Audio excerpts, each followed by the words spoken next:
समुद्र तट के किनारे बसा पुरी नामक ऐतिहासिक शहर अपने प्राकृतिक सौंदर्य के साथ बेहतरीन स्थापत्य कला के लिए भी मशहूर है।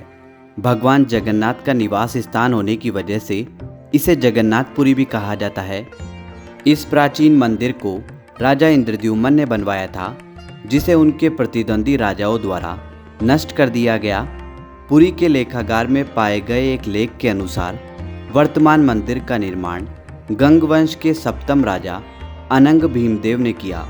मंदिर का निर्माण कार्य 1108 ईस्वी में पूर्ण हुआ।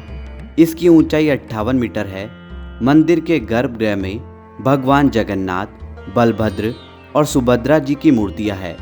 दरअसल भगवान जगन्नाथ और बलभद्र श्री कृष्ण और बलराम के ही रूप है और सुभद्रा उनकी बहन है। इस मंदिर की रसोई विश्व प्रसिद्ध है, जहां निरंतर भोजन बनता रहता है। इस पवित्र रसोई के संबंध में ऐसी मान्यता प्रचलित है कि चाहे कितनी भी भीड़ क्यों न हो, यहाँ भक्तों के लिए भोजन की कमी कभी नहीं होती। किंवदंतियों के अनुसार राजा इंद्रद्युम्न के मन में नीलांचल पर्वत पर स्थित नीला माधव देव के दर्शन की इच्छा जागृत हुई। वे पर्वत पर जाकर दर्शन करने की योजना ही बना रहे थे कि तभी नील माधव देव का विग्रह देवलोक चला गया। इससे राजा को बड़ी निराशा हुई, लेकिन तभी आकाशवाणी हुई, हे राजन, आप चिंता न करें, आपको लकड़ी में भगवान जगन्नाथ के दर्शन होंगे। समुद्र से प्राप्त लकड़ी के एक बहुत बड़े टुकड़े से देवताओं के शिल्पकार विश्वकर्मा जी को विग्रह निर्माण के लिए नियुक्त किया गया।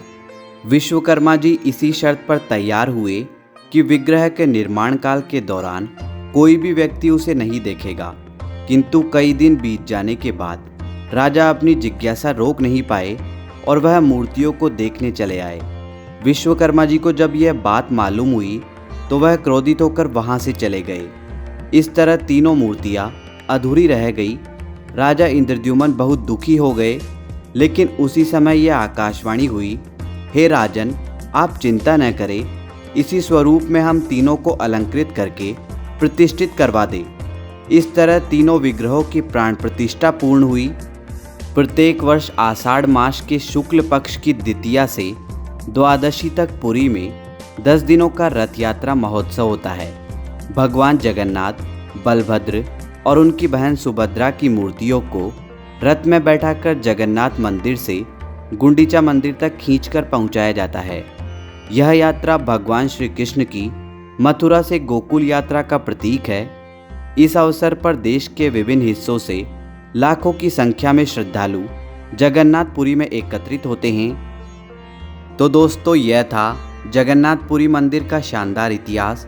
दोस्तों, जगन्नाथपुरी मंदिर के बारे में अपनी राय हमारे साथ कमेंट बॉक्स में ज़रूर शेयर करें। धन्यवाद दोस्तों, इसी प्रकार के वीडियो हिंदी भाषा में देखने के लिए हमारे YouTube चैनल भगवा पत्रिका को अभी सब्सक्राइब करें और बेल आइकन का बटन दबा दें, जिससे आपको हमारे लेटेस्ट वीडियो के नोटिफिकेशन सबसे पहले मिल सके। धन्यवाद दोस्तों।